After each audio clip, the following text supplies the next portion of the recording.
everybody. Welcome back to College COD. Woo, baby! We've got the Midwest and West tonight, and I've got Brody with me. That's never fun. Just kidding. Whoa, dude! What the heck? I was coming in. I was so excited. I was like, "Yeah, I finally get to cast with Alan for the first." I was going to say for the first time forever, but you and I obviously did challenges a couple weeks ago together. But mate, I'm looking forward to it anyway. Even if you are. No, I am too. I'm just trying to, get you off your toes a little bit here. Make sure you're ready to go for the evening because we're in for a wild one, Brody.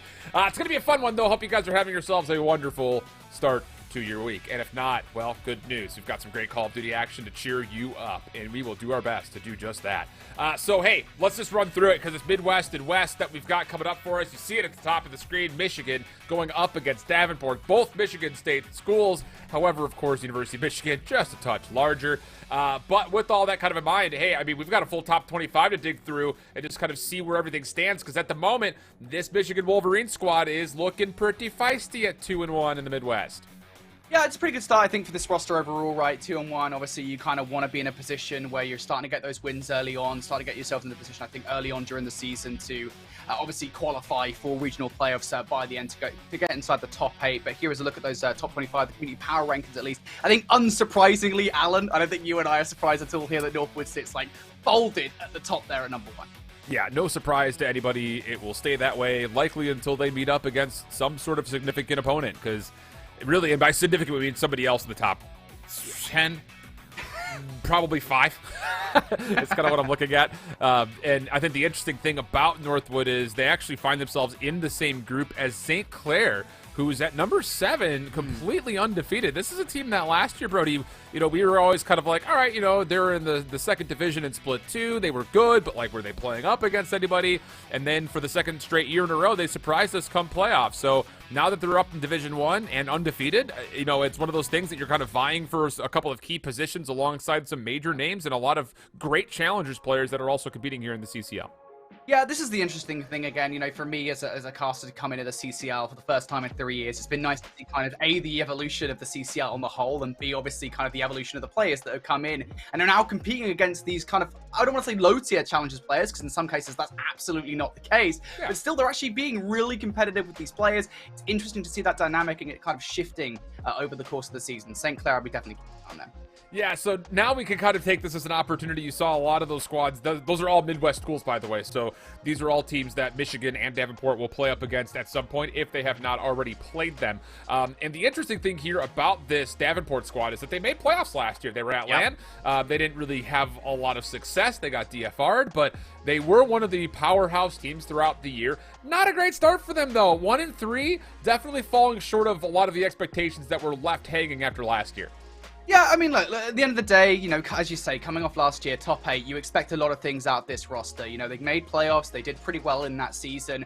It's still early on in the season. That's the one thing I will say. Yes, they're currently 1-3. They haven't had the best start so far. Maybe Hardpoint is something that we'll get into a little bit later on as to kind of why they're in the position that they're in. But it's a long season ahead of us, Alan. That's what I will say about the Davenport Panthers.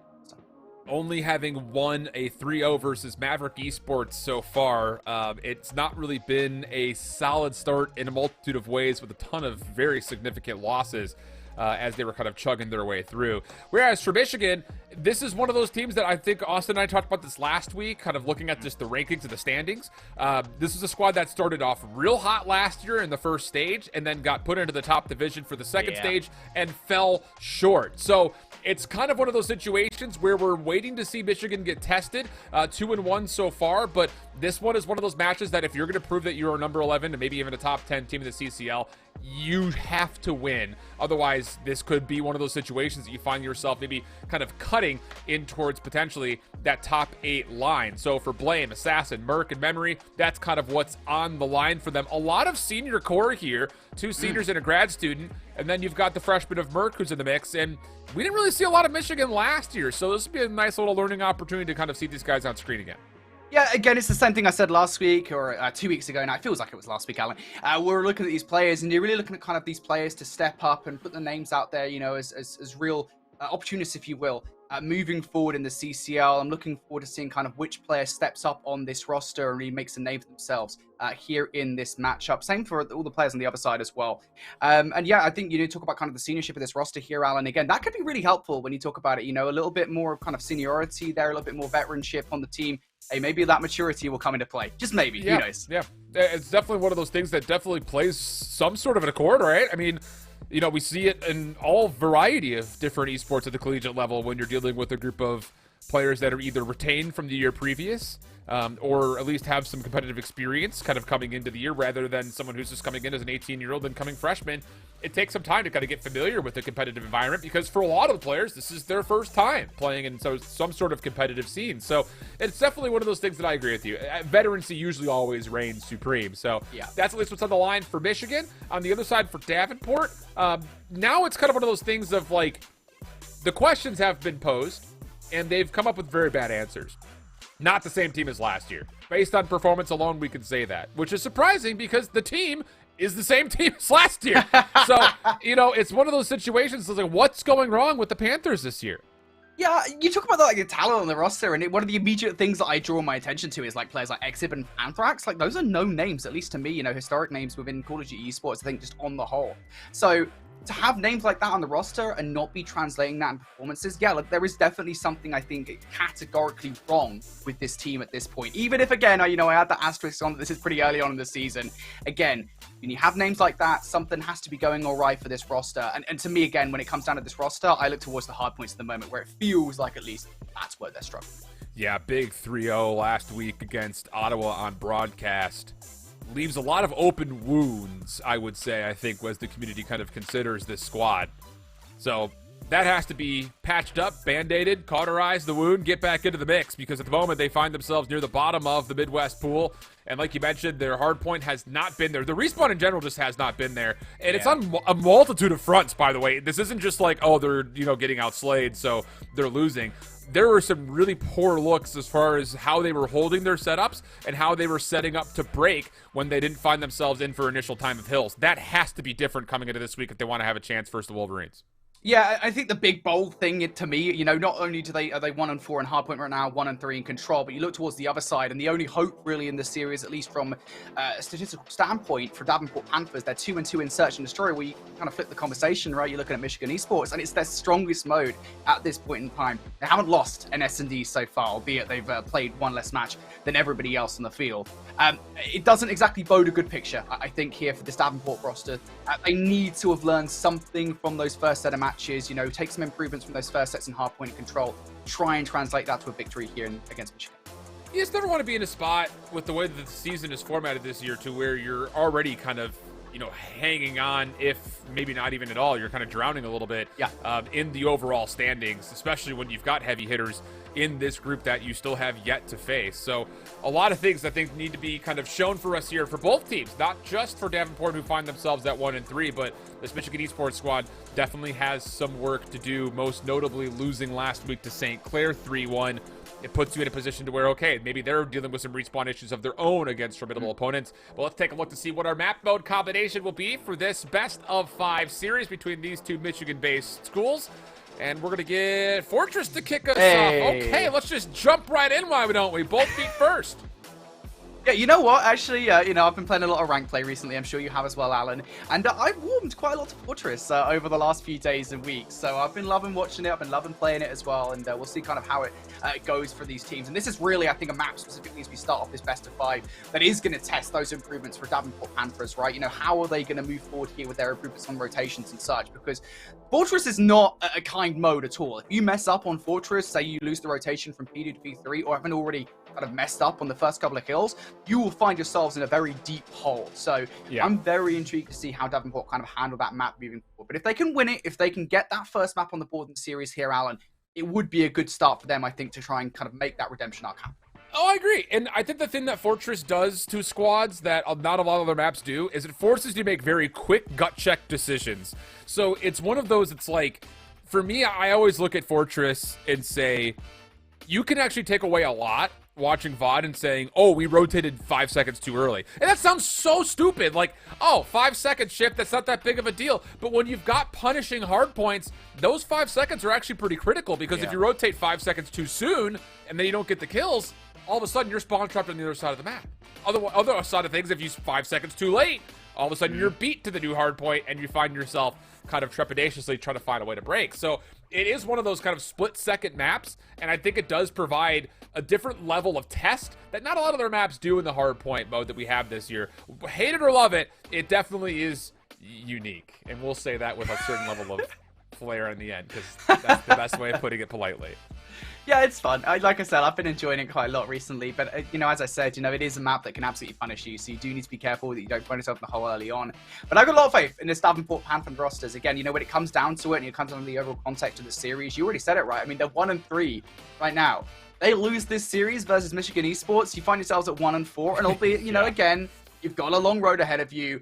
You still do not want to be in that position where you're fighting an uphill battle against every single team that you're facing. And you were to mention it again, you haven't even faced some of the tougher rosters in this pool. Like, this is, I don't want to say one of the easier matches you're going to get, but this is one of the matches I would say you need to win. I agree.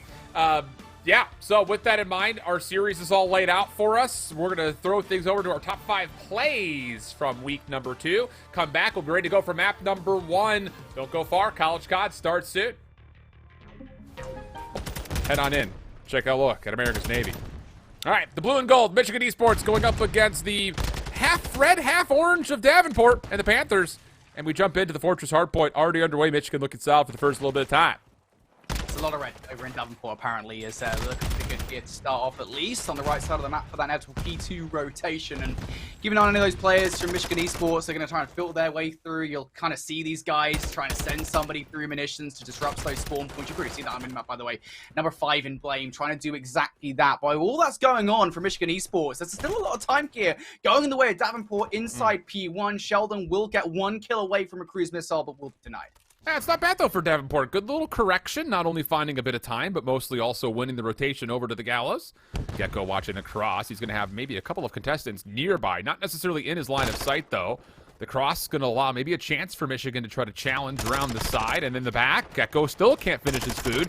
Lots of damage, no kills, and all of a sudden, it's all the Wolverines finding every single elimination except for Gecko, who somehow is still alive throughout all of this. Able to hit the dead silence, sneak away for a moment, but eventually turned away, and Michigan will secure the break. Yeah, that's tough. Maybe if Gecko could do something there, get a couple of kills, it might have been a bit more realistic for the Davenport Panthers, but now you find yourselves in the position with 25 seconds left. How much do you actually want to put into this? Because you want to make sure you get that rotation towards P3, and you can see Davenport, they realize that as well. They pushed all the way back towards P3 here. They're looking to try and cut the map. Step there from Assassin with a nice Semtex to take down Sheldon around the back line, but it is Gecko with a double to regain mid-map control here for the Davenport Panthers. And now this is that opportunity here, Shift, where they can get a full 60 off this hill. Here at CCL level, teams aren't exactly that adept at breaking.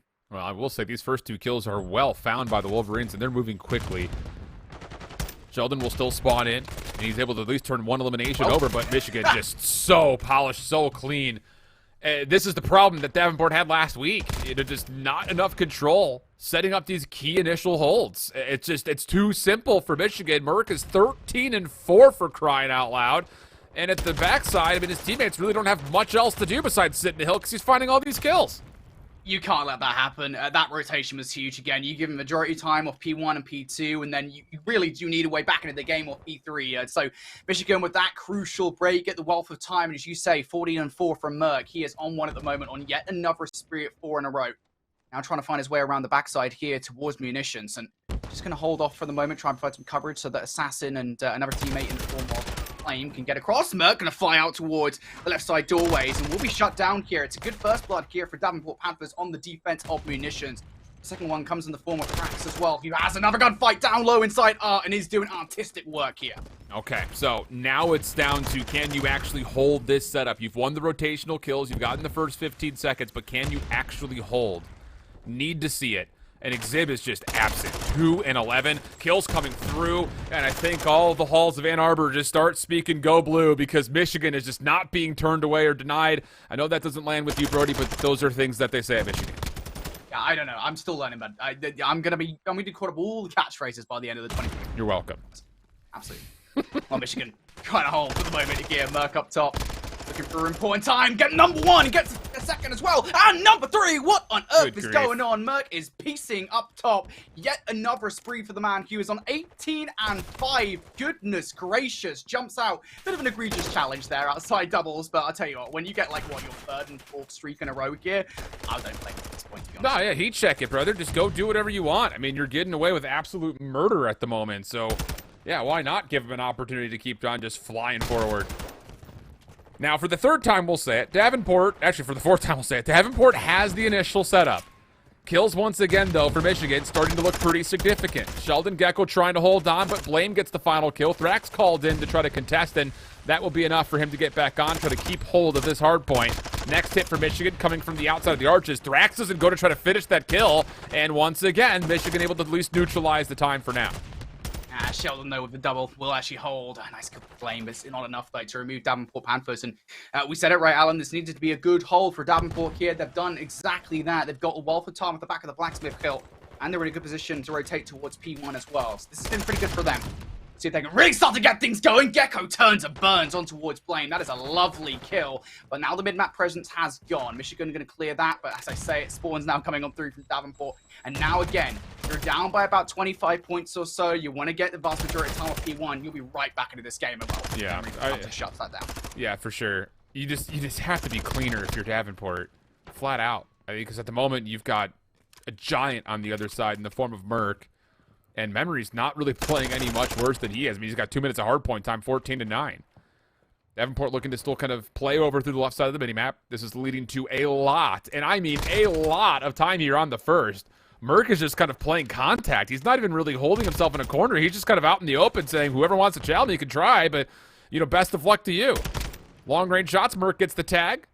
Double form right now. Exhib is feeling a little bit anticipatory about this hit and will be turned away.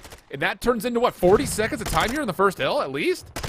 Yeah, it's not good again for Davenport. I feel like I might have cast a custom a little bit in that player. Said maybe they could come back in. They were only 20 points down. But again, a wealth of time now going Michigan's way. And things might well go from bad to worse here for Davenport.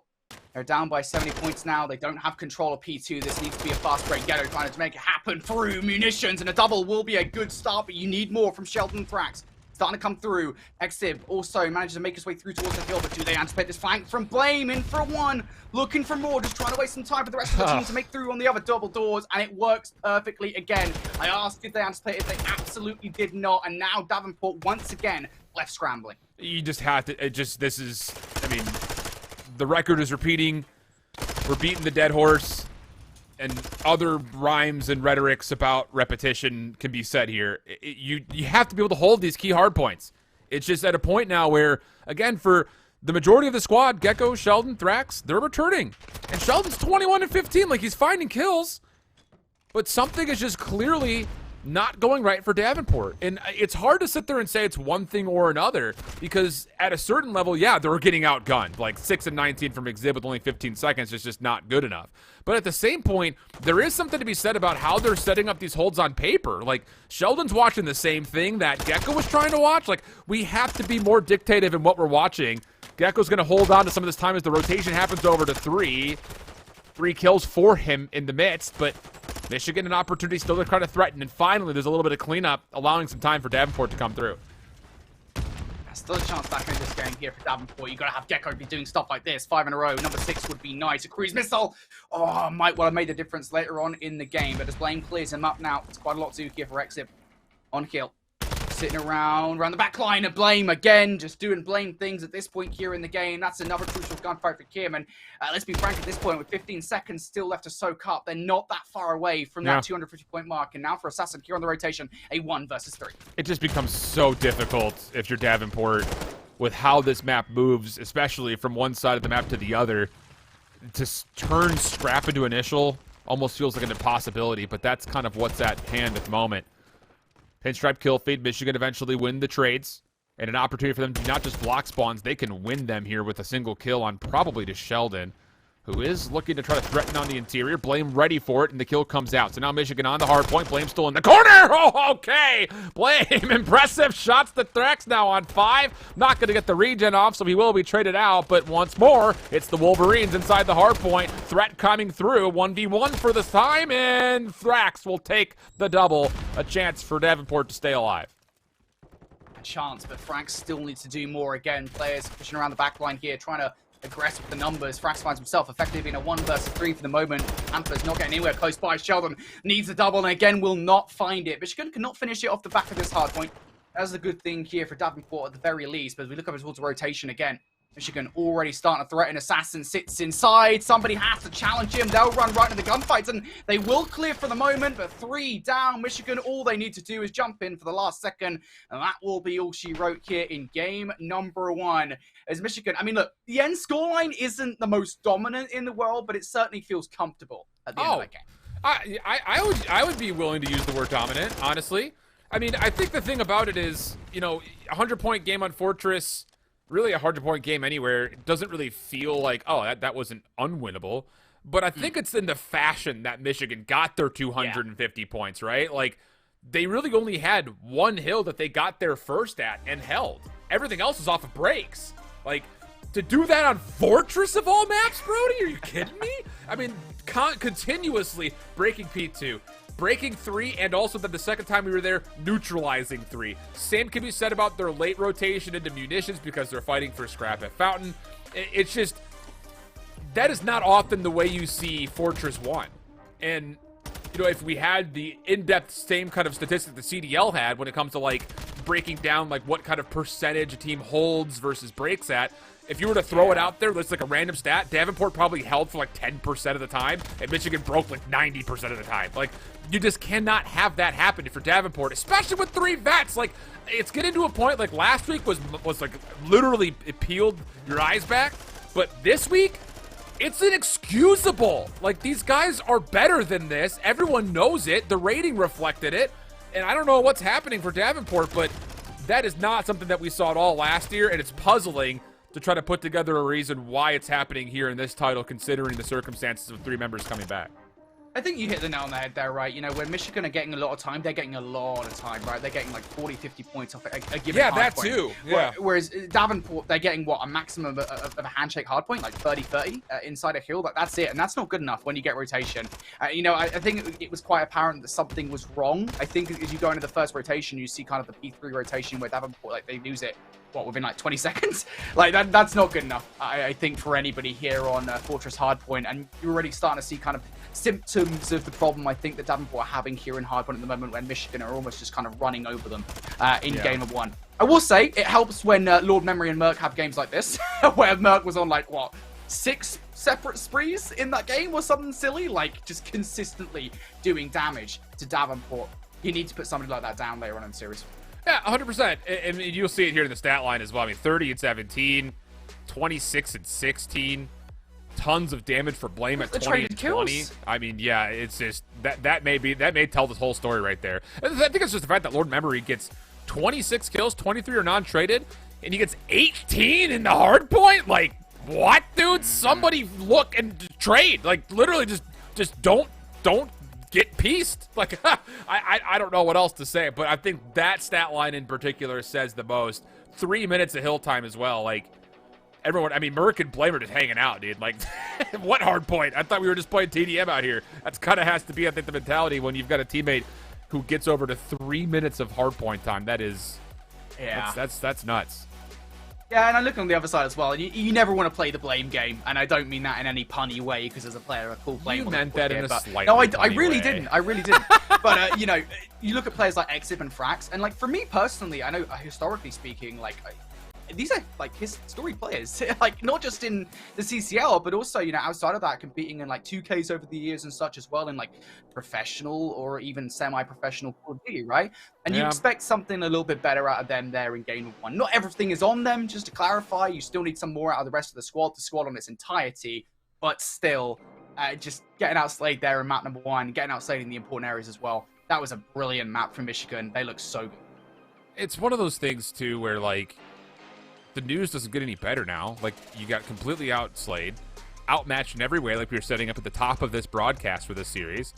And now you're going into a search and destroy where Michigan hasn't lost a search yet. Like, I don't know if my heart can take seeing Davenport get 3-0'd again. Like, it's getting to a point where I don't know. I don't even know. We're like, it's just like an analyst's nightmare because the expectations for this roster are high. And that was shared throughout the community at the top 25 voting. They were number 15 last week, even though they were 1-2. Like, they were like, oh, these guys will turn it around. And I was right there with them.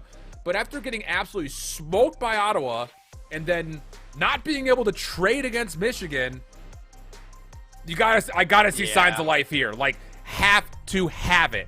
We just have to, because at a certain point it starts to become to this, what's in the water in Davenport that's causing them to suffer this much. Because I want to be able to praise Michigan for great performance, I do, but at the same rate, like, you can't let someone go 26 kills with 23 of them non-traded in 3 minutes of hardpoint time with 18 objective kills. That just can't happen.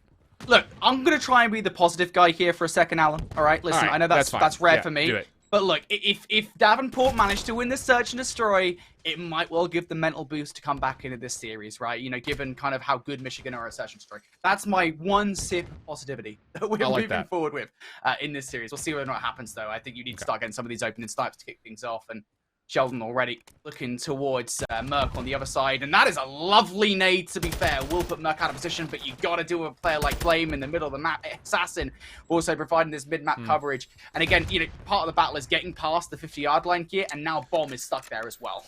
Yeah, that's just a round one defensive setup that is all about trying to stop any potential quick rotation through mid by just hugging that admin building as Sheldon hits a really nice little quick scope. Takes it to a 2v2. 28 seconds, though. Bomb is still down, and Blame is going to see likely all of this. I mean, you should hear that Semtex get thrown. Memory's going to watch the initial cross. Shots out. Don't want to challenge the sniper for too long. Now down low, and the kills come out simultaneously. Yeah, I love the idea from Davenport. Okay, let's just give them a little bit of credit. The set play to nade top AC is great. But you have to remember, with no trophy systems down, you still have to stun mid. You can't just let that go freely and try to just run across late. I mean, that is 80% of the battle here on Embassy Search and Destroy. It's for the defensive side, having that mid-map coverage. You need to deal with that if you're on the offensive side. They just didn't. It really is that simple sometimes. So, again, there is room for adaptations here. This is one round after all. We'll try and be a little bit more positive, but still, wasn't the best start coming out from Davenport Panthers. Perhaps they can have a better go of things as they now find themselves on the defensive side. Merc with the sniper rifle, trying to provide the overwatch that Sheldon provided in the previous round. And Sheldon will be stunned up, double stunned as well. Now the bomb will go down. Yeah, and that's the angle won by Merc. Sheldon's going to be late to this peak. Still going to try to give it a go. Merc? Did the right trigger just stop working? I mean, I don't know what else you're waiting for, but Sheldon does get the pick. Blame with the trade, though, leads to a post-plant situation for Michigan that is kind of being played on both sides of the map at once. Gecko trying to clear up top, and if he gets timing down low here into Memory, that could be very successful towards breaking this post plan up. Good prediction from Thrax. So he's the one who gets the kill. Now it's down to Assassin, and brilliant shots from Gecko over the top. I don't think he misses a single shot, and Davenport responds. I know the Hopium is coming through the UK right now, and it's starting to siphon through and towards me, but that's much better for Davenport.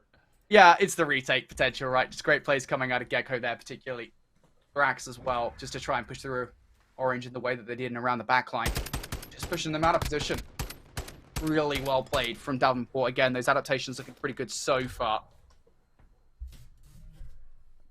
See, I'm here for how it. they get on. Yeah, we'll see, man. We'll see. I'm still positive. No, and rightfully so. Again, like, I think I'm just more hurt over the fact that the expectations have been so high. It's just, last week was a surprise, and it's like this week it's almost a disappointment if the same continues. So, I would love to see signs of life here. Quick peek across Sheldon, just a touch behind Assassin, who was on the cross. Thrax, though, still good for first blood. Denies Blaine from getting forward defensively. And how about this?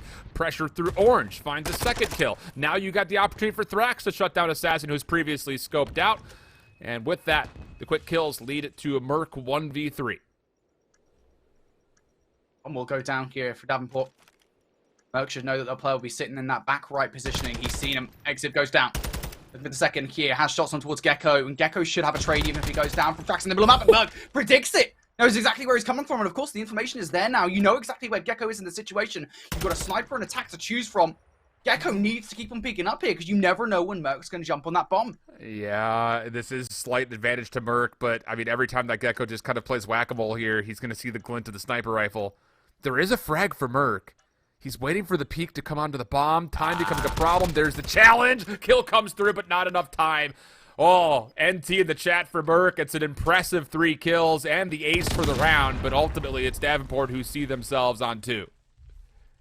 Yeah, at least I think it was one player on the other side there. I think it might have been Sheldon, or I think it might have been Frax that was on 4 in a row. So at least he takes him off that with that attempted flank coming through. So no cruise missile coming in just yet. But that was a beautiful round, I think, early on from Davenport. I will say that much. The aggression from Frax and Gecko once again working out, completely unseats Michigan there on the defensive side. And they need to keep on playing like that, I feel like. Agree. Just keep on getting in the face of Michigan, getting hyper-aggressive here, making them feel uncomfortable like they were not doing in map number 1. And I think the thing about this is, like, if you're going to continue to see the snipers duel, then yeah, let the subs also kind of run rampant on one side or the other. Merc on the cross sees a handful of players, doesn't quite get the connection as nades are being wildly thrown by Davenport. But in the end, bomb gets planted by Michigan, pinstripe kill feed, big 1v1 around the back side of the bomb site. That's won by Gecko. And that turns it now to an assassin 1v2. Good read around the back, but does get tagged up pretty heavy. Semtex just trying to stop the bomb from being defused. You have to check it. The stun lands, but Sheldon's quick to follow up on the angle, keeping Gecko safe. And all of a sudden, Davenport's up 3-1. Again, yeah, we were talking about it, right? And we'll keep on talking about it. Yes, you know, it's a pinstripe kill feed there. But in the end, Davenport, with the numbers, and managed to get control of the bomb site. It's just brilliantly played from them.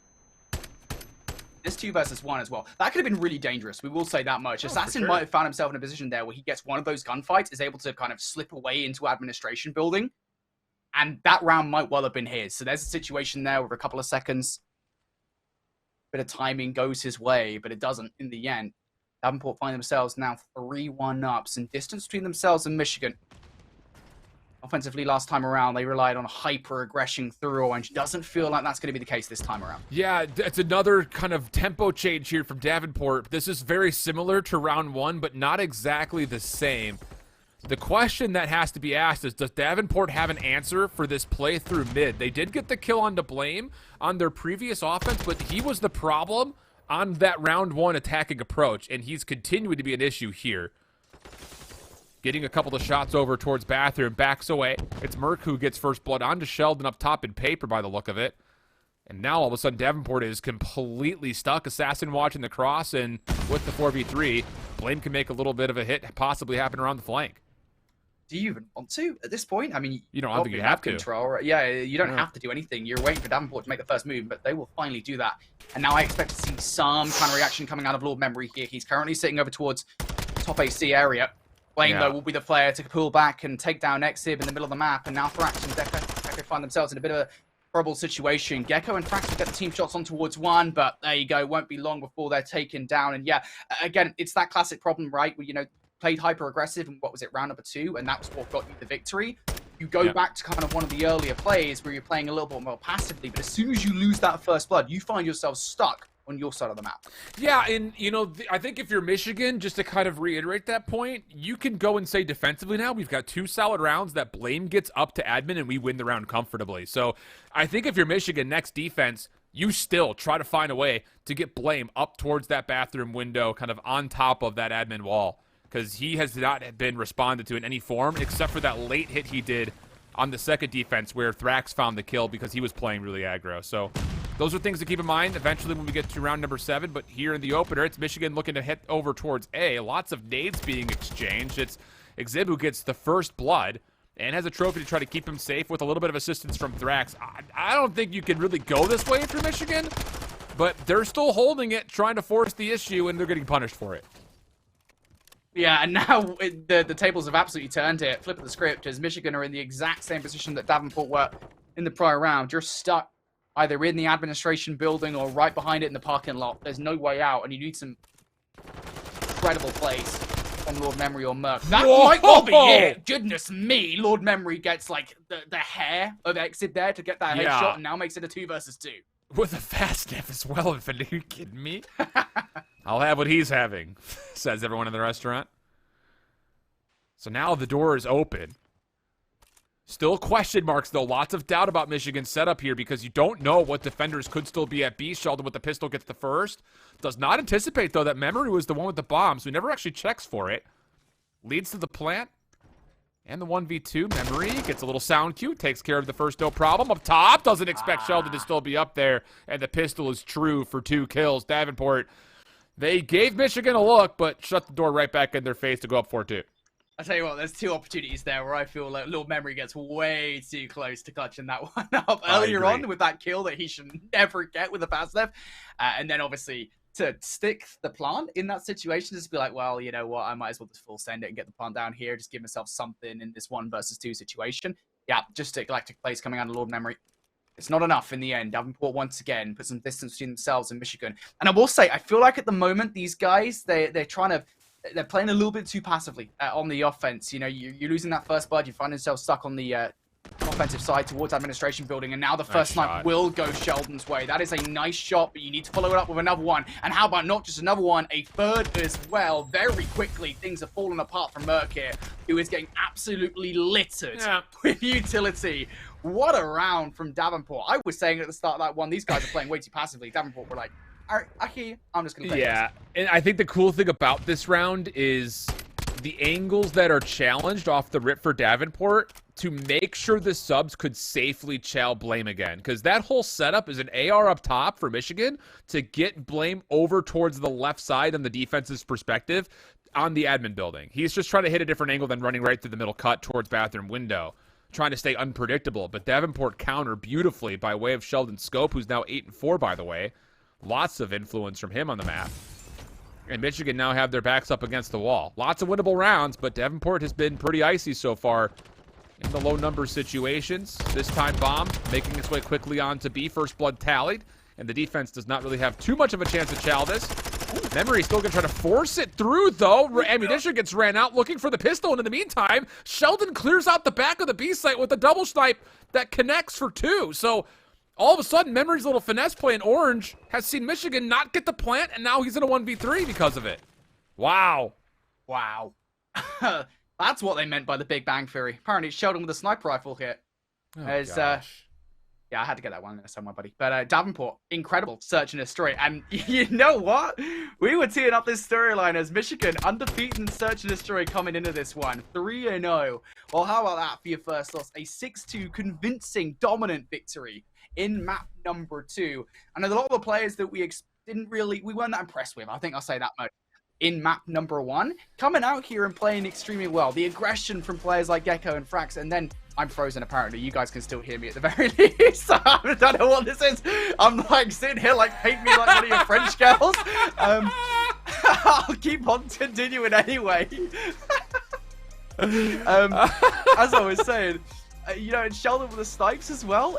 It's really well played, and I like what I saw there in the search and destroy. Really great adaptations coming out from Davenport. Yeah, in the shutdown of the sniper rifle is the linchpin for success every single round that Davenport had. Let's be candid. I mean, first bloods with the scope, doubling up. That one was like, Merc, did you sneeze in the middle of that gunfight or something? Like, what happened? But I will say, I think that, you know, again, we pointed to a couple of things that were, you know, problems for Davenport when it comes to Michigan's defense. Blame getting up close, Assassin watching over him, and Davenport did provide a couple of responses to that. Those were key rounds that led from us going back and forth, back and forth, back and forth. So, yeah, I will give credit where credit is due, and I think Sheldon was a big key reason to be in a position to obviously kind of give the numbers away early towards Davenport's favor. But on top of that, they also put together a really nice response to the things that were going wrong, at least especially on their offense. So, you know, again, credit where credit is due. I think overall it's a pretty convincing search and destroy win. You guys can't still see me right now, but I'll get back to you guys in a second. Yeah, pretty convincing, I think, search and destroy victory on the whole. Again, you know, Davenport, I really love what I saw from them there on the offenses. You know, and I think getting aggressive again, I think there are still a couple of mistakes from both rosters, really, where they're playing, I would argue, a little bit too passively. But, you know, I think when Davenport realized that was a problem, especially I think it was like round number 6 or 7, I think it was, but they're like, all right, we're just going to kind of full send it here and try and rely on the sniper rifle of Sheldon. I think I was kind of impressed with there from Davenport. Again, Much, much better out of them, and a massive, massive round in the series. Yeah, absolutely. And a big momentum swinger without question. After getting completely rinsed on the Fortress, you go into Michigan's best mode statistically so far, and you take them out on Embassy with this much amount of dominance. Okay, let's wash everything clean and reset back to make this essentially a best of 3, because that's what we've got now in front of us. But with that in mind, we will have to wait to see the control. We'll step away for just a brief moment. It's Michigan. It's Davenport. Map through coming up. Don't go far. Welcome back, everybody. A tight affair here for, well, at least on the count, map count, it's tight affair, 1-1. Maps have been one-sided as all get out, though, so far. So that's kind of been maybe the one part of things that is a little bit up in the air. But hey, at least for Davenport, you're in the series. Maybe a chance to take down number 11. That'd be nice to get things back to normal, so to speak. Yeah, I don't know what to believe anymore, but I came into this series thinking, all right, the hard point, we kind of expect that to go Michigan's way. Obviously, it was a game mode in which Davenport have clearly been struggling in, and that hasn't changed for sure, right? Obviously, you know, now 1-5 in hard point after map number 1. Search and Destroy, though, went very, very differently. Obviously, Michigan were undefeated coming in towards this best of 5. Now, they are not undefeated. They got stonkered in that game. It wasn't good, I'll tell you that much, but... Wait, what?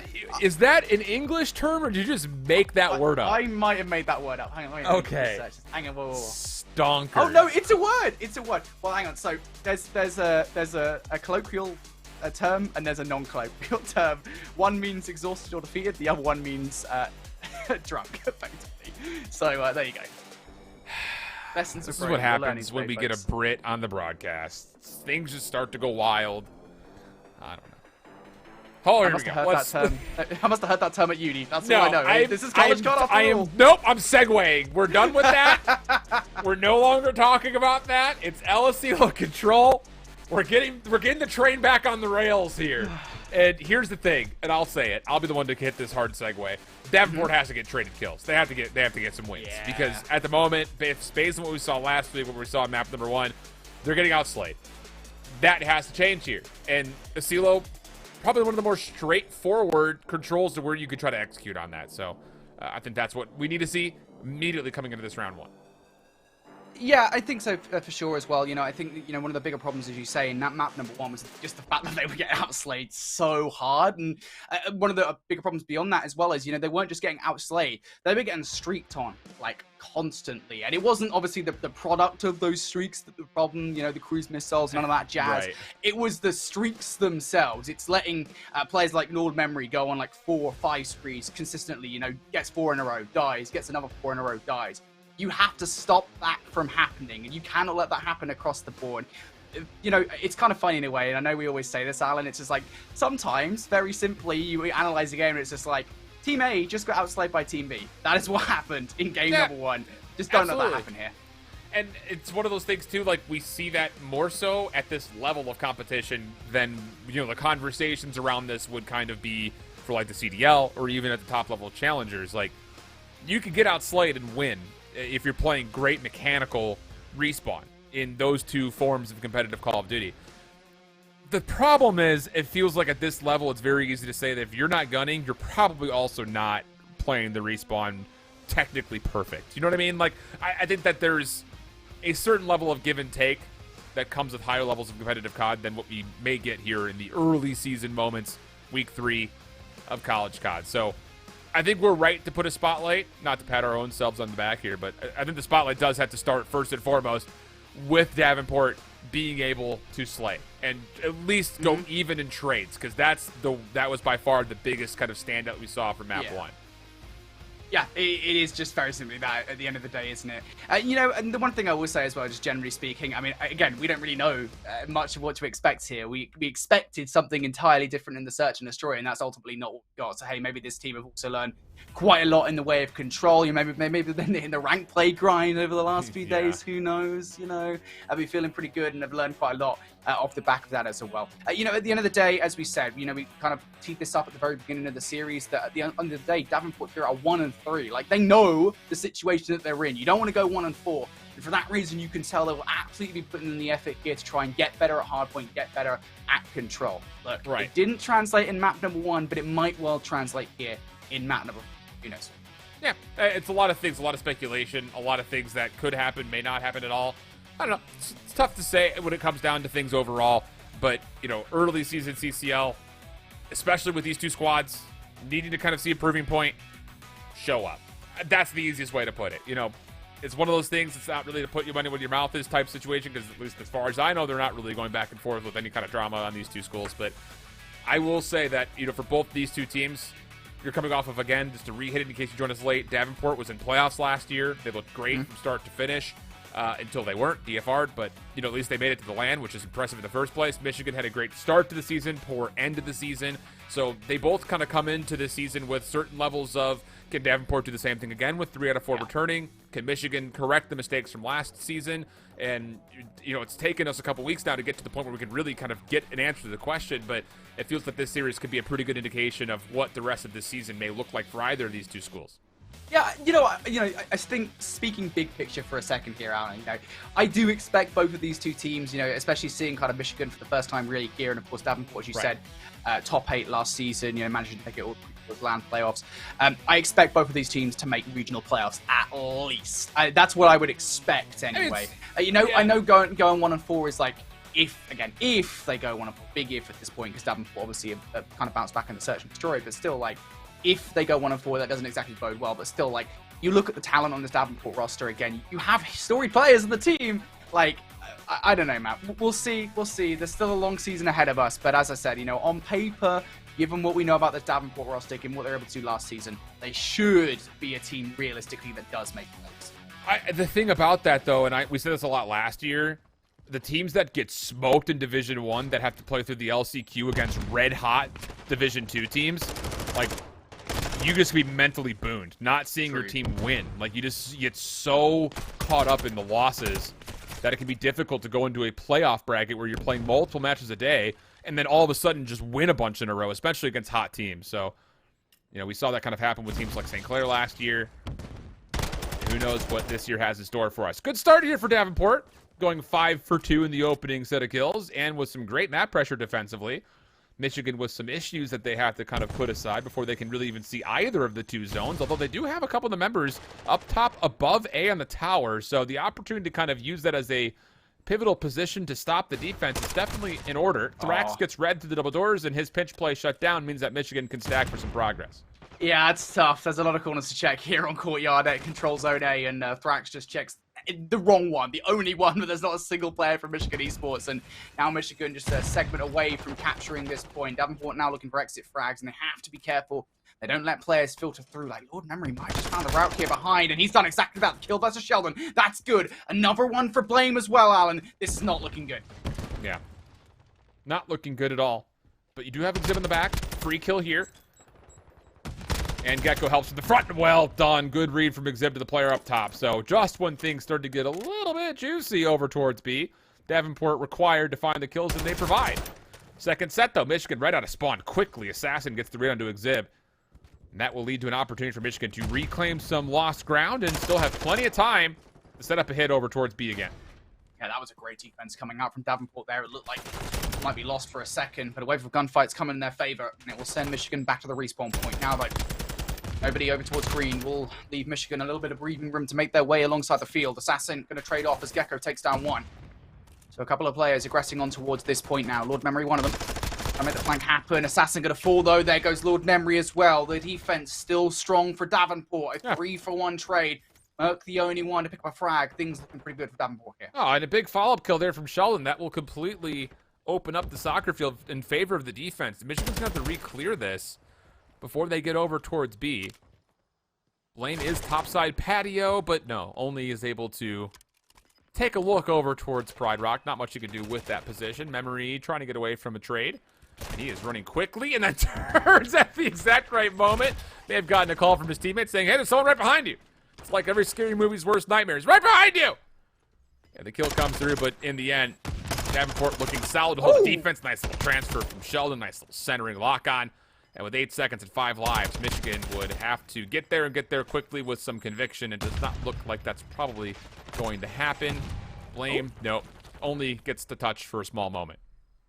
Yeah, I think the best look there that Michigan really had was that initial transfer, right? You got to think about it, right? You know, they get control of A, and they allow a couple of players, Davenport, to filter on through tools. Lord Memory gets a frag, Blame gets a frag as well. And they really do have a good look, but as soon as that wave of gunfights comes through from Davenport, as soon as they clear B, it never, that never really felt like the opposition was able to get full control over the middle of the map again, despite attempt after attempt again. Davenport did a stellar job at just batting them away time and time. And, you know, I will say, you know, on the board as well, you got to think about it. Sheldon, I think, did get a streak off the back of, what was it, 6 in a row there towards the end of that round. So that is something to consider for Davenport to push B later on. Yeah, that's a good comp. I didn't really fully see it, but I think you're right. 10-3 start for Sheldon. Gecko still holding on to 3. Davenport looking to get in towards A on this initial hit, but Memory on the flank takes down 2 through bottom bar. Now has some help with him. Doesn't need it, though. Blame Merc finished things off, and Davenport is pretty empty on their first attempt. Memory, lots of damage towards the outside of A on his second attempt to push forward, and that should lead to a pretty easy follow-up from Blame, and so it is. Okay, so now Davenport have no options towards A. Off spawn, they're trying to go B. Memory is causing problems for everybody. Now on 4 in a row, shut down by Thrax, but once more, Davenport's like, well, where do we go? Yeah, and this is the difference, actually, at the moment you're looking at it. You have, if you're a Michigan on the defensive line, players push up towards green. Davenport didn't actually have that on the defense last time around. They were relying on a lot of mid-map pressure to make sure they didn't lose control of B. Michigan in a much better stead here on the defensive side, and with 30 seconds left, Davenport relying on a wave of gunfights. Merc will be tagged up. Should fall if Sheldon challenges fast enough, but will not do so, and Merc will be allowed to regen all the way back towards 100 HP. And for the first is Merc. Now trying to buy some time for the rest of his team to make their way back to the spawn point, and Merc is doing exactly that in troves. Able to get a second gunfight now, and the cavalry has arrived. Lord Memory for up top for 1, looking for the second. The shots are good, and, well, Blaine will finish off the gunfight. 10 seconds now on the clock. Davenport going to have to switch their attention towards B. Sheldon going to lose the first. Thrax will be able to stop the clock here, but again, Merc is just too deadly. This was a brilliant, a stellar defensive round coming out from Michigan. And I laid it out there, right, Alan? The difference between the two teams, yes, Davenport, they had an excellent defensive round, number 1. But Michigan, just further up the map, they got themselves in positions to like this one towards green. Yeah, I like what I'm seeing from Michigan when it comes to them knowing where their advantages are and really using them to their own benefit. You know, we saw that in Fortress. We're seeing it in heaves here. On at least the defensive sides, you know, being in a really convincing spot, moving forward, taking away space, and then just kind of running circles in and out of the inner building over towards A and then over towards B, whatever it happens to be. Really well done. So both teams come up really pretty empty on their offenses, save the fact that Michigan had fully collected A. So small advantage to them as far as the progress is concerned. Davenport of their next defense going to be tested here at A. Lots of nades are landing, even though the trophy system was in a pretty solid spot. Exhibit Sheldon trying to work to try to stall this off, but kill still turning up in favor of the Wolverines. Thrax on the way in. Nothing there, just forces a team kill. Second tick of progress going to get locked. Sheldon doing what he can to try to fight back. Long-range shots is going to be challenged by Merc, and in that moment, the second tick of progress is locked. Good initial wave of gunfights coming through from Michigan here, looking pretty good. They know when to back away, but Sheldon, once again, piecing up on 4 in a row, make it number 5. A triple for Sheldon to clear out this point. 4K on the cards here, but Blame will walk away. Going to try and make his way through the back checkers now, and Blame, good position here to try and do something, but Gecko catches him off guard. And again, Davenport now off the back of the heroics of Sheldon, and really the entirety of the cast in full control of the map. We need to see some heroics out of Michigan. Lord Memory trying to make that happen with a first, but again, there just is not a follow-up from the roster. Perhaps an overreach towards the red tower would be good, but this AR presence for Sheldon has just been superb. Yeah, he's keeping Davenport in the game single-handedly at the moment, if we're being honest with one another. So another massive streak for him. Thrax once more on the pinch. Gosh, he is like 0 for 4 on this playthrough double doors. At a certain point, this becomes your boogeyman. Just don't go back here again. The rest of his team cleaned up pretty nicely, though. So 16 seconds on the clock, third tick of progress. Not going to be depleted fully, though. Maybe some of that because of Merc's position up top. So it does leave an opportunity for Michigan to get on again. But it's just down to Merc and Blame. Shots over the top. Lots of damage to Sheldon, but the kill cannot come through. And Merc is going to have to be the one to go to touch. 1 kill's in. The second one not going to be there. And Davenport will only give away 2 ticks of progress in their second defense.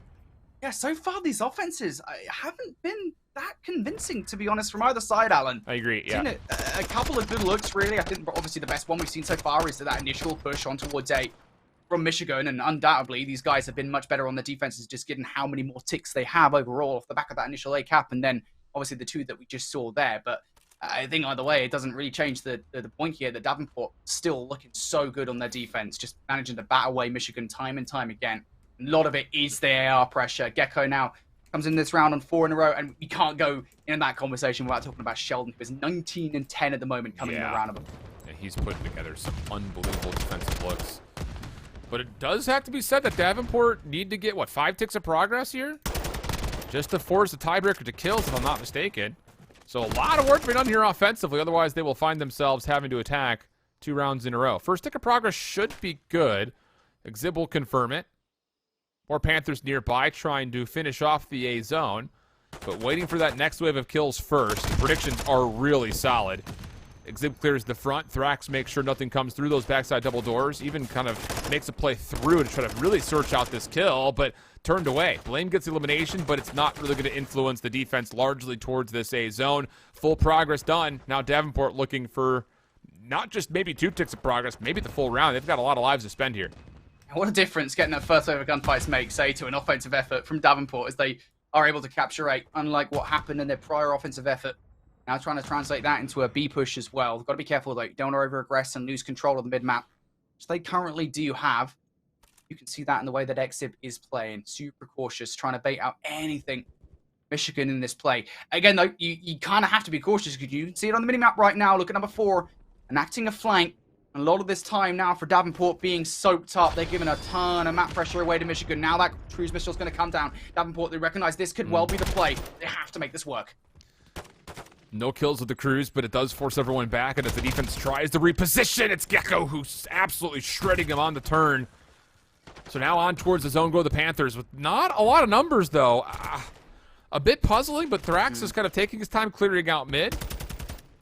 That will work to get another elimination, but the defense is still largely in position. I say that with some hesitation because there's no trophy systems down, and that could always lead to problems. Blame up top, deals with 1. No one else is on the zone here for Davenport. They're still looking for kills. I mean, at a certain point, you have to think, if you would have had all 3 members on, you may have gotten the second tick by now, but instead the defense repositions, they get back into the mix, and the kills start to turn in favor of Michigan. And once again, Michigan, they stumble for a second there, but they do regain map control. How long will it last, though? Exib in from behind will pick up 1. Gives Davenport a look here at B. Blame, though, inside tools. Are they going to expect him here in the position? Apparently not. Blame crashes out a little bit too wide there for that frag on towards Gecko. And now you have to be cautious because Assassin, despite having the power heady over towards AC, you need some pressure on the point as well. That is being provided by Lord Beverly, but oh no.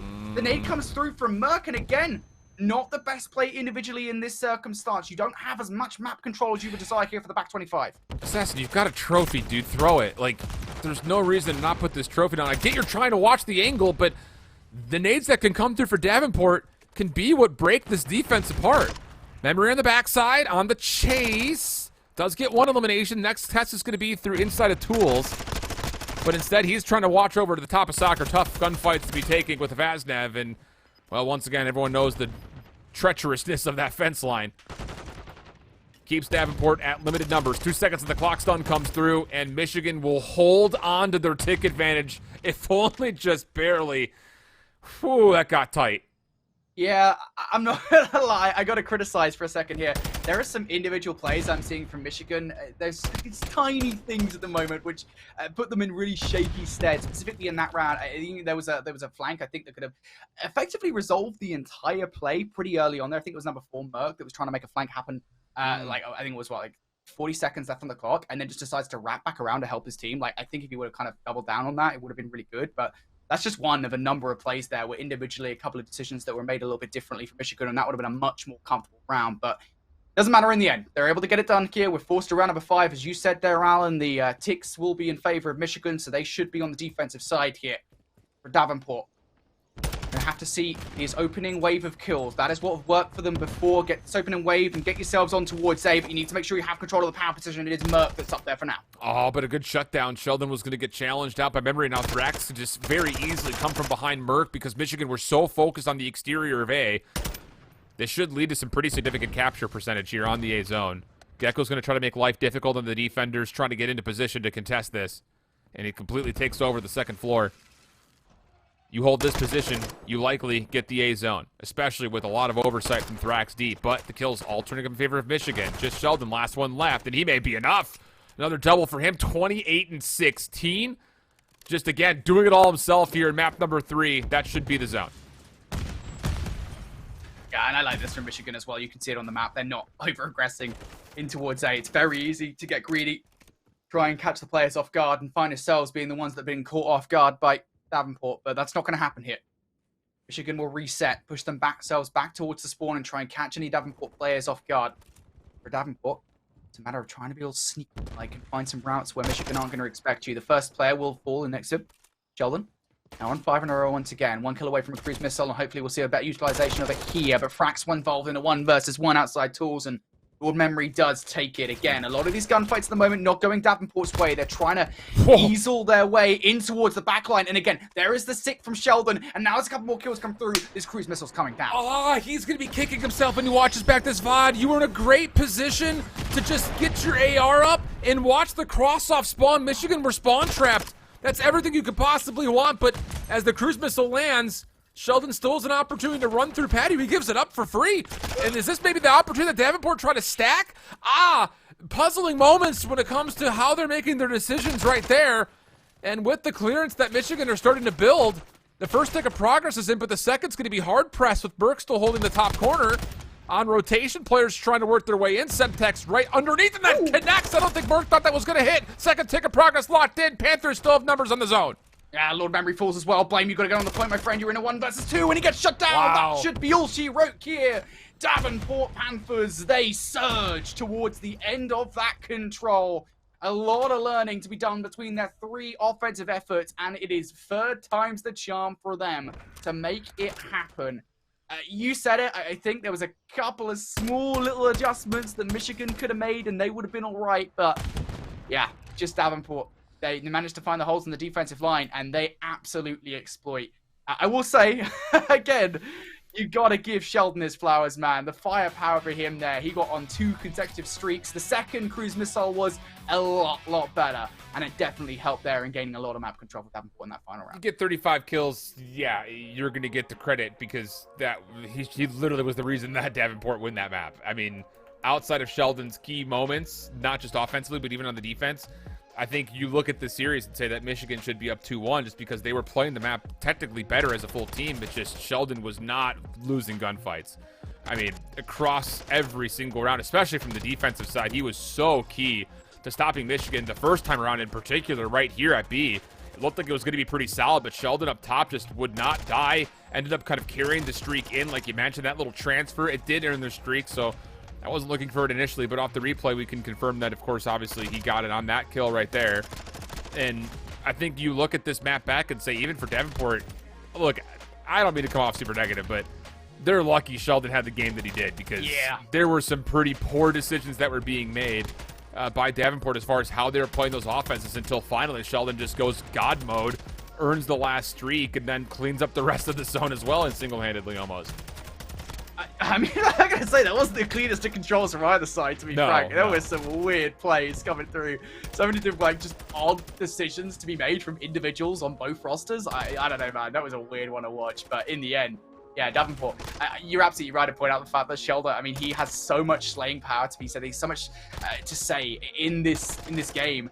And it really did feel like early on, especially when I looked towards the first 3 rounds, it convincingly felt like a Michigan game. Like, you look at kind of how round number 1 went, and it was like, right, Michigan, you know, they surge on towards A. Round number 2 was like Davenport didn't even get a single look at anything on their offensive effort, and it felt like right out the gate, like, oh no, this is the respawn. Now I'm starting to see kind of why Davenport are currently 1 and 3 in control, but you know what? You know, fair play to him, fair play to Sheldon especially as well, and you know, I've got to give Gecko some props as well, because I think it was round number 2 where he had a really important play, but beyond that, yeah, Davenport, you got to give him flowers again, you know. 1 and 3 in control. They're proving us at least somewhat wrong here, coming out and playing really well there, especially in that round. Yeah. Said it all. 31 out of 35 non-traded. Much better this time through. And on the opposite side, well, I mean, for the most part, Yeah, how about Memory only gets 3 kills that are non-traded, so I think we can definitely say that respawn-wise, Davenport was doing a much better job of kind of helping one another out. You can also kind of get that reflected not just in the non-traded kills category, but also in how many assists come through across the board, double digits for Gecko there. So in a 21-19 performance with 10 assists, he's putting out the deeps. That's MOBA term for damage. Thanks, bud. Thank you. Learning something every day, babe. Yeah, because it's DPS, so you say deeps because it's kind of like the I'm gonna use phonetic pronunciation. Yeah. Pretty good. MOBA Anyway. things.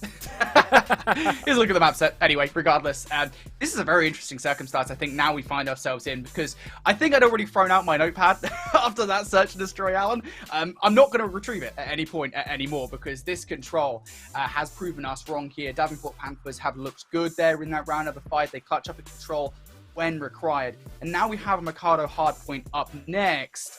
And, you know, look, the one thing I will say is the shining light here in this situation for Michigan, even though, again, we can't presume to do anything at this point in this series, is that they dominated. They destroyed Davenport in map number 1. So if they get anything like that here on Mikado hardpoint, yeah, we're going to map 5. Yeah, it's definitely been the storyline we ran with, right? I mean, so much was, you know, thrown our way looking at Michigan's performance in map number 1. But who knows? Maybe the tides have turned. And if you're Davenport, you win this series, a lot can be said about your opportunity to still fight for the top 8. That's kind of the biggest thing, which automatically qualifies you for that regional playoff bracket.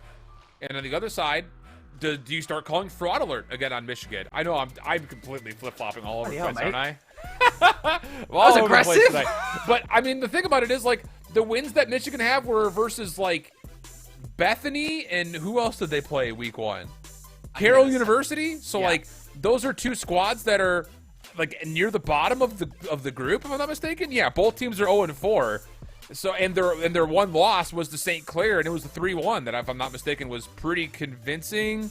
250-185, 3-0 control, 250-204 hard points. So like, it was competitive for Michigan, but you know, we still don't know how good the St. Clair team is because they really haven't played anybody either.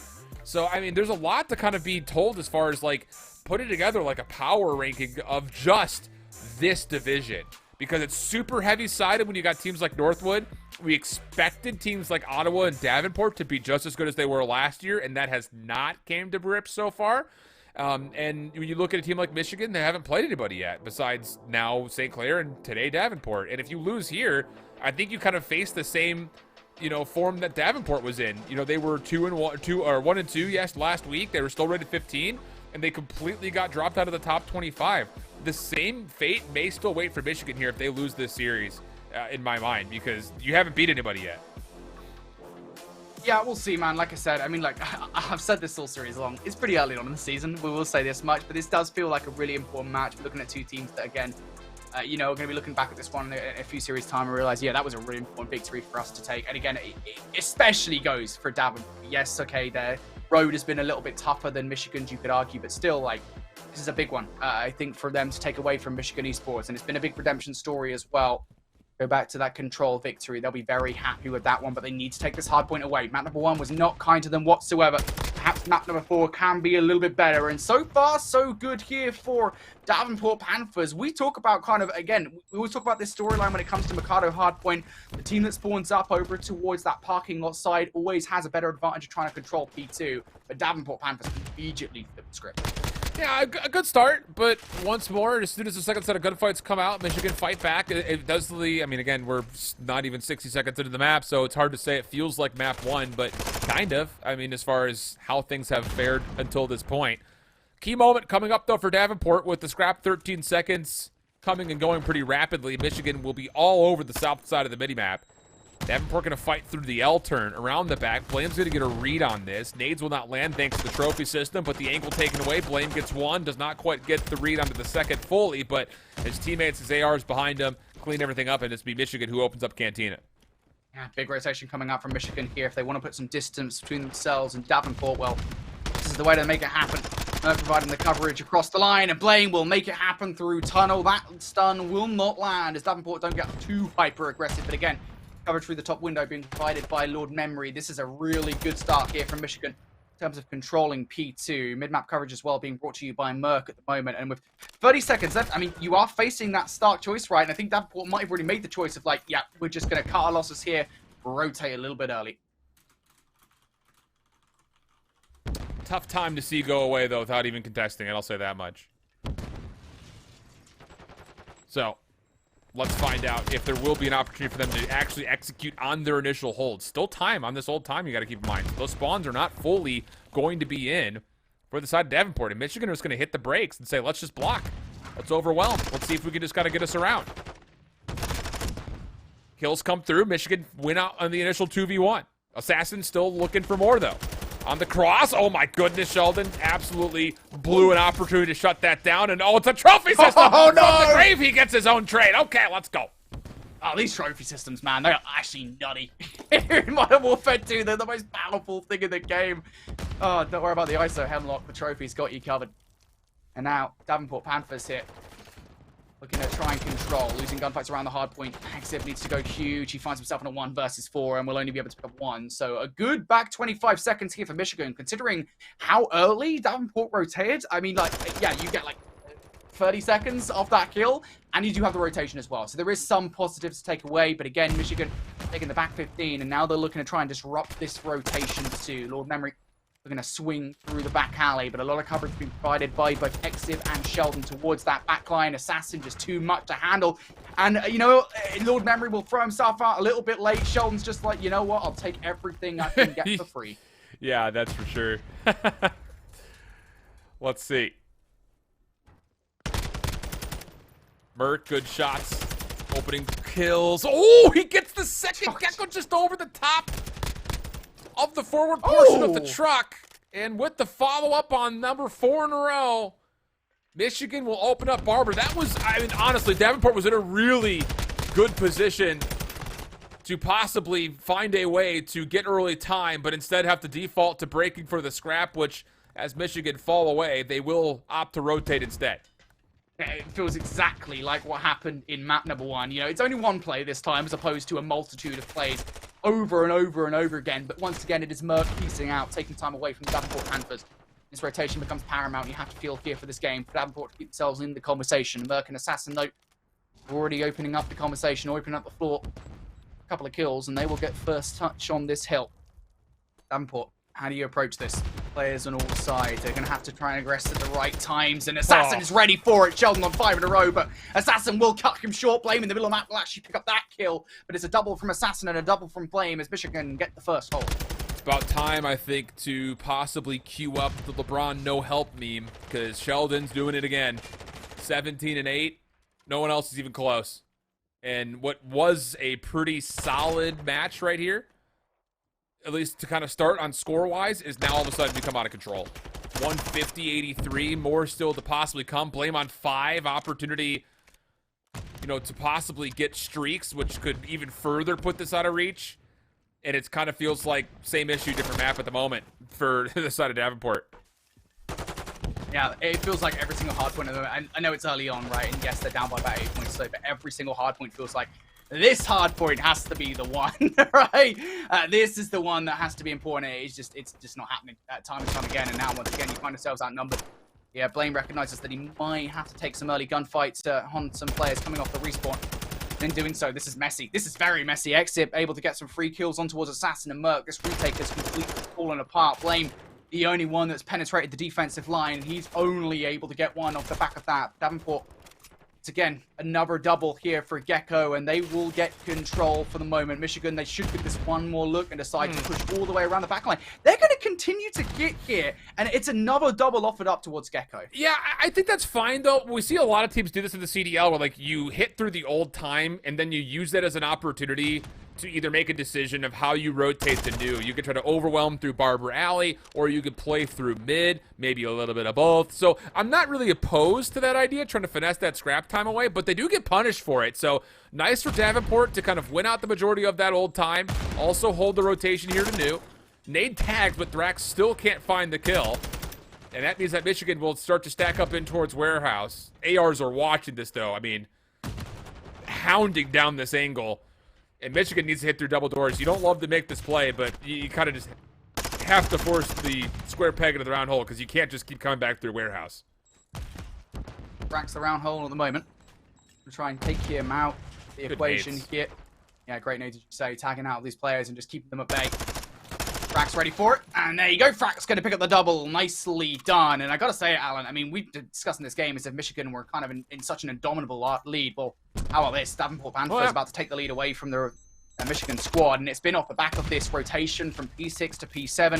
Unsurprising in a way. I mean, this is one of the the strongest rotations, I should say, we have here in Modern Warfare 2 Hardpoint, so it's not that surprising to see, but I will say it's surprising to see how easy they made that hold look. Yeah, and it's a hard point and a half. That's the better part of 90 seconds straight that Davenport just completely tally up for, I won't say free, but it all comes off of winning that finesse gunfight. That late little hit from Michigan towards the second Cantina hardpoint, that being thwarted leads to an easier rotation to new, and from there, great nade follow-ups in both positions towards warehouse and through double doors. So, great moment for Davenport overall. But as you rotate in towards center market, Michigan's going to be here first. 30 seconds to the fight for, though, as Michigan will use this as a chance to not just contest the lead, nearly retake it. Still a chance to really put that point forward, but instead going to try to play for new a little bit more. Merc playing over towards the elbow. Denied by Sheldon, who is still having himself a whale of a game, 26-13, as Davenport soak up the scrap. Feels like, again, they are relying quite a lot on Sheldon's heroics at the moment. I will say that much. You look at the KDs across the board, everybody else not having a great time here. On Mikado Hardpoint, Exib just flies out towards the open and offers himself up like a sacrificial lamb towards Assassin, who will be absolutely ready to take it. Thrax also towards the window. Decides to just chill. Sheldon as well. These guys at the moment, they are throwing themselves one by one. Yes. Lambs to the slaughter. Michigan more than happy to take these 3 kills. Finally, something goes in their favor, and maybe some aggressive plays coming out from Davenport now as they look to press towards the back. Like, you have to recognize these players are going off spawns and just too far. Not good enough. Davenport, again, I mean, they've unsettled Michigan here, but it isn't good enough. You haven't taken their time away. Yeah, you hit both points that I was trying to get into, essentially on the head there. It's a lack of coordination on the initial break attempt, and then the second just comes down to you're dealing with a lot of respawns out of Michigan. So 2:11 to 2:06. Scrap time will be earned by Thrax, who just kind of walks into the hard point nearly for free. Michigan focused on this, again, kind of eastern hit in towards 10. Trophies are in, though. And we have a tie game. Sheldon's going to call in the trophy, or pardon me, the cruise missile. It's denied by a trophy. Backwards order of operations there from your boy. Double for Thrax. Nearly responded to in kind by Assassin, but how about this? Davenport get the hold, they can win here. Now, they absolutely could. This would be a phenomenal hold from them. Michigan having to make their way through Forklift. Gecko not allowing it. Trades going down, still in favor of Davenport ultimately as they're the ones not being unsettled inside the hard point, but mid-map pressure has been alleviated. They have to be careful how long they take with this because of number 2 and number 1. Braxton, Gecko towards the middle of the map, but inside the hard point, Michigan, they actually win the gunfight required here. 20 seconds left, and Davenport in a really good spot. They could get it on scrap time, but they also could get it on the rotation. Yeah, sure could, and Merc is already here. He's a problem! The pre-fire was so damn good. But not enough for the kill. It's Davenport who walk away with the favored kills, but memory has slipped through.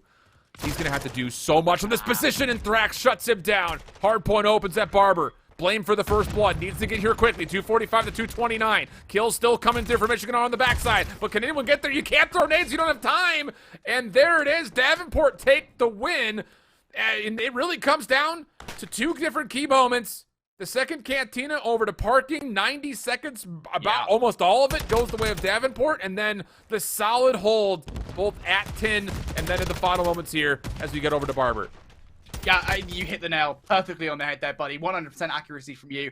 That 90-second hold was phenomenal from them. And, you know, it's standard. You kind of expect it in a way, and I don't mean that in any way to reduce what they did, because it still is impressive to hold it in the manner that they did, but still to recognize, look, you know, we're in this position now, we've got the rotation from P6 to P7, we've had a solid hold on the second Cantina hardpoint in the rotation, and then, of course, to have a good hold in parking lot. That's not guaranteed, by the way. Teams have got a lot better at breaking parking lot here as we've got further on into the Modern Warfare 2 season. To do that at that point in the game was crucial, and then, of course, you already talked about it as well, that second point towards the end, Cantino wasn't great for them, but the rotation towards silos significantly better. It was a messy victory, and again, a lot of it has to be contributed to Sheldon just Yeah, he's despicable, mate. That's all I got to say about him. Davenport, off the back of those heroics, though, will get the victory. There's a reason the Don is capitalized in Sheldon. Let's just put it that way.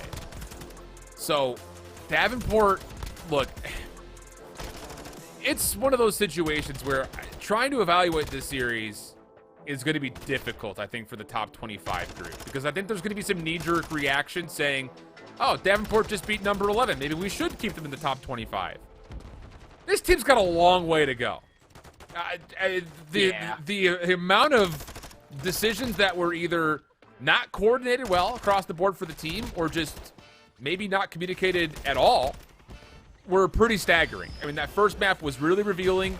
Yes, the 6-2 search and destroy was convincing in score, but I thought that Michigan was putting together some really solid ideas, and it nearly worked out for them. The control was Sheldon. He wins the map. He literally just calls game. And then here in the hard point again, there are still some major issues that I think Davenport has to fix before I would consider them a top 25 threat again. Especially considering that on the other side, I think that you look at this Michigan Esports team who had not played anybody in their first 3 weeks except for St. Clair and got beat. And now all of a sudden you start to question if they should have any digits next to their name, kind of facing the same fate that Davenport did last week. Yeah, like, the thing is, I'll start, like, taking that apart by saying about Michigan first and foremost, right, Alan? This squad has such massive potential. Like, I agree. There are moments where I feel like they're so well put together. They look almost like I would go ahead and describe them as kind of like a mid-tier challengers team. That's what I would say, right? That's probably where I'd put them in, like, the way that they're playing, you know, as a foursome. You know, they have a lot of potential, but the consistency where just like minute individual stuff it falls apart in that that needs to be improved on, at least from me when I'm looking at Michigan going further on in the season. I've said it a lot so far today, and I'm probably going to say it a lot to annoy you for the rest of the day, Alan. There's a long road ahead of us. There's a lot more matches to go here in the 2023 CCL season at this stage. Michigan have a lot of space to improve, but as do Davenport. That's the other thing here as well. You know, they're far from in that series. Yeah, for sure. And look, Sheldon's nuts, dude. Like, that's essentially 4 great maps out of him. Like, you can't deny that Sheldon is definitely an X factor for this team and very well could single-handedly lead to wins down the road, which may have been the case here.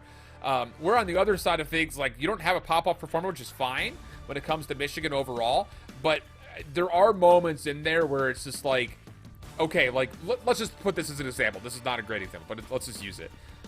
You had to break every single hardpoint in Fortress. So, like, that leads to, like, great, you did for the most part, but if you're not winning rotations, you're not getting initial setups, when you start to play up against better opponents, you're not going to break every single time. Like, that's just one example. And it's not a great one because they ended up winning the map anyways, but I think, you know, you can kind of come along with me with what I'm trying to get at here, where you've got the opportunity to see some highlights and some surprises, like, oh, damn, Michigan's really breaking these hardpoints nicely, but why are they not getting there first if they're out there outslaying their opponents? And maybe that was part of the case there in the second half of Mercado. A lot of things to consider, a lot of talking points about it, but we've got a lot more COD to get to tonight, so we're going to step away for a break, get the next match set up. It should be another good one. I mean, on the schedule, everything should be primetime matchups, and after the first series, an already quote-unquote upset has occurred. Maybe more to come. We'll find out when we come back.